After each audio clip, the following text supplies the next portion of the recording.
Bonjour les amis. On arrive à la portion, au chapitre de Vayeshev. Dans l'histoire, c'est comme vraiment un drame infinite. On arrive à un moment que Yaakov et Jacob, il a fait son travail avec son frère, il a fait son tikkun avec son frère, il est assis, il est tranquille. Et le moment qu'il s'est assis, et il a ses 12 enfants, ça a l'air d'être que tout va bien. Et c'est à ce moment-là que ça recommence. Pas avec son frère, mais ses enfants à lui. Ils vendent un des frères, Joseph, aux Égyptiens. On a beaucoup de points à cette portion-là. Elle a beaucoup d'aspects. La première chose, c'est la première fois qu'on parle sur le travail qui est Yosef Hatzadik. Il est déjà né dans les anciennes parachutes, dans les anciens chapitres, mais c'est maintenant qu'on voit sa force. Il fait un rêve. Les frères, ils sont pas contents avec son rêve parce que dans le rêve, il se voit comme le soleil et comme tout le reste, c'est les étoiles qui ont besoin du soleil. Donc, ils ont pensé que il se sent plus que, même si que Youssef, il a vu vraiment beaucoup, beaucoup plus loin des situations qui vont arriver dans l'histoire dans 2, 3 semaines. Mais qu'est-ce qu'on reçoit? Quelle sorte de force on peut recevoir cette semaine? Quelle sorte d'énergie elle est disponible pour nous dans l'univers. La première chose, que la compréhension que Joseph et Jacob, ils sont très similaires avec leur énergie. C'est pour ça que Yaakov, il a aimé Yosef le plus de tous les enfants qu'il a eus. Parce que Yosef, il représente Yesod. Yesod qui est la colonne centrale dans le rectangulaire et de bas. Quand Yaakov, il représente Tiferet dans les sphirotes. Tiferet qui est dans le rectangulaire de haut. OK? Chesed, Gvura, Avraham, Yitzhak, Yaakov, Tiferet. Et après, il y a Netzach et Hod, Netzach c'est Moshe, Hod c'est Aaron et Yosef Hatzadik, il est dans le Yesod juste avant qu'on passe à l'énergie de Malchut qui est reliée avec David Amelech, le roi David. Et on voit ici un travail de résistance, de restriction. La vie de Yaakov, elle était vraiment de ramener les deux colonnes ensemble. Il y a Yosef aussi, toute sa vie, on va voir le déroulement de toute son histoire, comment il ramène les deux colonnes ensemble.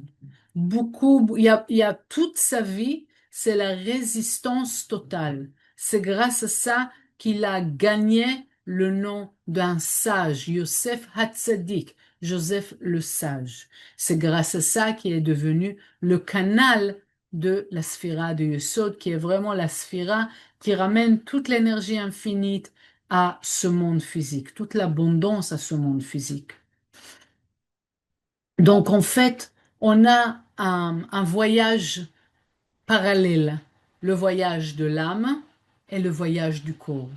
Le corps, il a l'impression de passer la douleur, la difficulté, la confusion et la séparation, les questions, la difficulté sur le chemin. Ça, c'est le corps. Effectivement, Yosef, quand il s'est assis, le repos du corps, c'est ce moment-là qu'il s'est passé beaucoup de choses dans le monde physique qui l'ont troublé et il est rentré pendant 17 ans de tristesse. Ça, c'est le niveau du corps, le niveau de l'1%.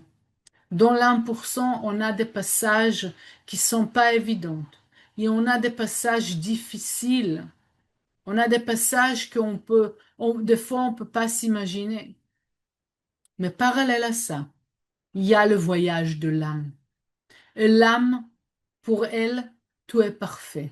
Chaque situation qu'elle rencontre, chaque difficulté, l'âme, elle reçoit avec beaucoup d'amour, avec beaucoup de force. Parce que l'âme, elle sait que cette situation-là est là pour qu'elle puisse s'épanouir, elle puisse grandir, elle pourra devenir beaucoup plus présente de qui elle était hier. Et ça, c'est Yaakov, Vayeshev, qu'il s'est assis au niveau de l'âme. Au niveau de l'âme, quand il s'est assis, il a tiré toute l'énergie divine dans le monde physique.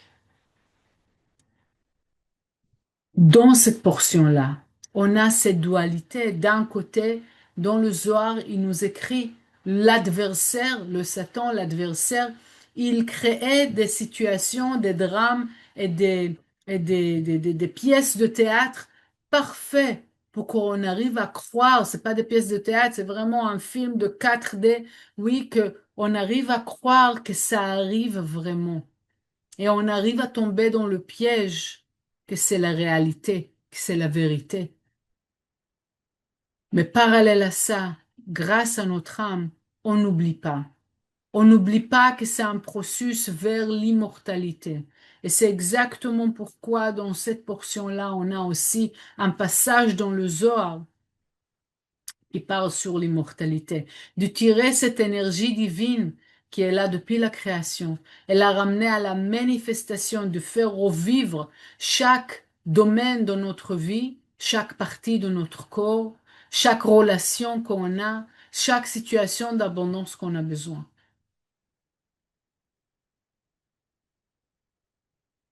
Tout le travail qu'on a à faire et surtout cette semaine-là, c'est vraiment renforcer notre âme. C'est grâce, c'est qu'est-ce qu'on apprend de Yaakov et c'est qu'est-ce qu'on apprend de Yosef, on commence à apprendre de Yosef. Que tout le travail qu'on fait sur notre âme, il nous ramène vraiment vers la,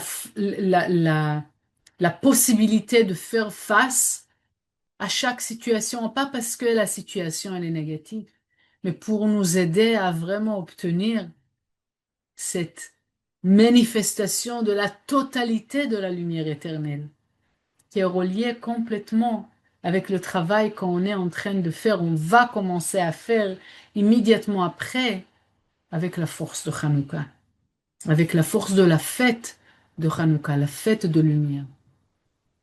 La dernière chose, c'est la force des rêves. Il y a tout un paragraphe qui parle sur les rêves de Yosef. Et je voudrais lire dans le Zohar. C'est le verset, Vayachlom Yosef, ça commence et le verset euh, 82 jusqu'à jusqu'à 94. Je lis le 94. ולט לך מילה בעלמא, דעד לה יתי לעלמא, דלאו אי התעליה בחלמה, או על ידה דחרוזה, דהייתמר, דכל מילה ומילה, עד לה יתי לעלמא, מחרזי עלי ברקיע, ומתאמן התפשט בעלמא, והתייעב על ידה דחרוזה. Quand Yosef, il est venu avec les rêves, les présenter ses frères. Comme j'ai dit, les frères, ils ont eu marre de lui. C'est qui celui-là qui se prend pour le roi? C'est quoi ça? On n'a pas besoin de lui. On va le jeter dans un puits plein de serpents et de crabes. Et ensuite, vendu aux Égyptiens. On va parler après sur le reste de l'histoire. Mais qu'est-ce qui se passe ici? Pourquoi les rêves? Sur quoi on parle ici? Et les rêves, Michael, dans un de ses cours, il nous fait comprendre quelque chose de très profond. Chacun d'entre nous, quand on est venu dans ce monde, on avait plein de rêves. Si vous rappelez le temps que vous étiez enfant, tous les rêves que vous avez eus à l'époque, et peut-être des rêves qui sont pas logiques, qui sont au-delà de toute réalité. It doesn't make sense, c'est pas normal. de penser comme ça, d'être un roi ou une reine ou partir sur la lune ou quoi que ce soit. Où ils sont tous ces rêves-là? On les a bien tassés, on les a jetés au puits, comme les frères, ils ont jeté Yosef. En fait, sur quoi on parle dans cette partie-là des rêves, c'est sur nos rêves à nous, sur les choses qu'on voudrait faire, qu'on voudrait obtenir dans la vie. Et parce que la vie, elle nous a ramené des obstacles et des difficultés et des réalités qu'on se dit, on est très loin de nos rêves. Sur quoi on parle? Donc, pour qu'on puisse vraiment, et c'est la force qu'on reçoit cette semaine, qu'on puisse vraiment se reconnecter avec nos rêves, avec les vrais désirs qu'on a à l'intérieur de nous, et pas qui se, qui s'enfuient, qui disparaissent. Cette semaine, elle nous donne la force, l'univers, la connexion avec le Zohar. Ça va nous redonner la force de réveiller la mémoire de nos rêves, réveiller la force de pouvoir manifester les vrais rêves qu'on veut dans la vie. Et pour ça, d'abord, on a besoin de se rappeler que les rêves, on les a déjà. Ils sont déjà avec nous parce que notre âme, elle est pleine de rêves, pleine de désirs, pleine de vouloir faire. La deuxième chose, c'est de savoir que quelque part, donc, pardon, la première chose que je voudrais que vous faisiez, c'est prenez un quart d'heure, que le Zohar, il est ouvert en face de vous. Peut-être une musique sympathique, tranquille, et vous écrivez tous les rêves que vous avez, un après l'autre, sans arrêt, pendant un quart d'heure. Pendant un quart d'heure, remplissez même un cahier, sans arrêt, tous les rêves. Mettez-les, sans logique du tout. La deuxième chose, c'est qu'on les a tassés, on les a jetés, on les a bien, et comment dire, enterrés, comme les frères, ils ont voulu faire à Yosef. Donc, de quelle manière? De quelle manière j'ai tassé, j'ai enterré mes rêves?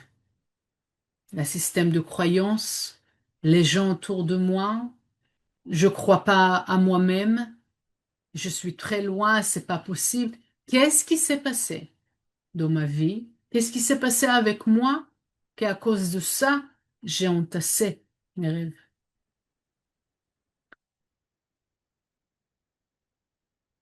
Comme on a dit tout à l'heure, on rallume la lumière intérieure qui existe à l'intérieur de nous. C'est ça le travail de Yaakov et de Yosef.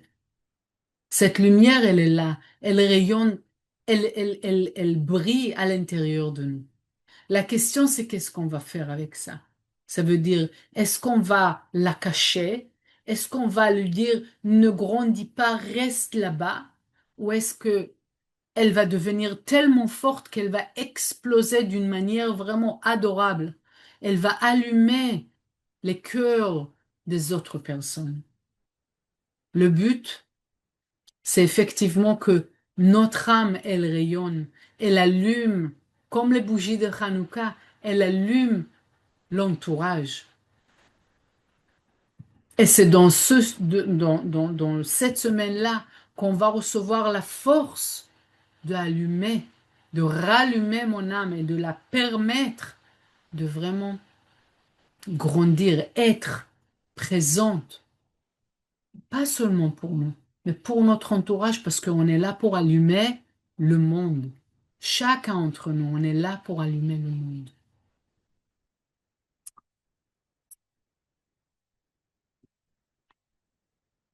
Donc on a dit, se rappeler que nos rêves, nos désirs, ils sont là déjà. De faire attention, de regarder, de faire attention, ne pas continuer à les entasser. Et maintenant, travers la lecture du Zohar, l'Ana Bekoach, le partage, toutes les actions que vous allez faire, de demander que grâce à ça, toutes les limites, toutes les rêves, ils vont être, ils vont se réveiller et, et ils vont être possibles pour se manifester. Même si c'est pas logique, on s'en fout de ça.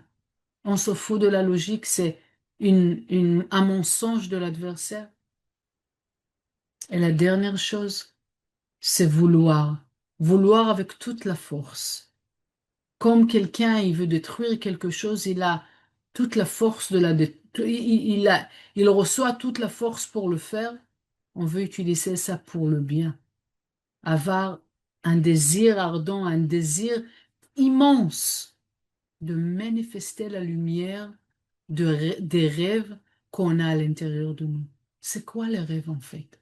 C'est la lumière qui nous dit, dans votre désir, dans votre rêve, je suis là et je veux arriver à se manifester grâce à la manifestation de votre rêve. Nous, on pense que grâce à ça, nous, on va avoir quelque chose, un bénéfice, mais c'est grâce à la fait que moi, je serai content de la manifestation de mon rêve. C'est la lumière éternelle qui pourra être présente dans ce monde-là. Donc c'est une lumière immense que j'arrête, que c'est moi qui bloque à cause de différentes choses, mais que je bloque quoi? Je bloque pour moi, je bloque la lumière qui doit être présente ici dans le monde. On a tout le travail qu'il y a à faire. Utiliser le Zohar et les Anabécoires, les 72 noms et les actions de résistance et partage. Commencer à manifester, manifester comme on a dit, écrire tous les rêves, faire attention comment écrire aussi la manière qu'on arrête les rêves de se manifester, de demander vraiment de réveiller les rêves pour qu'ils puissent se manifester et faire attention ou écrire comment je veux, combien je veux et pourquoi je veux que tous ces rêves-là, ils sont manifestés.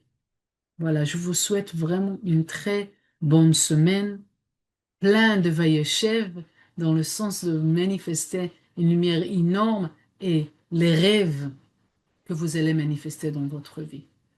Bonne semaine.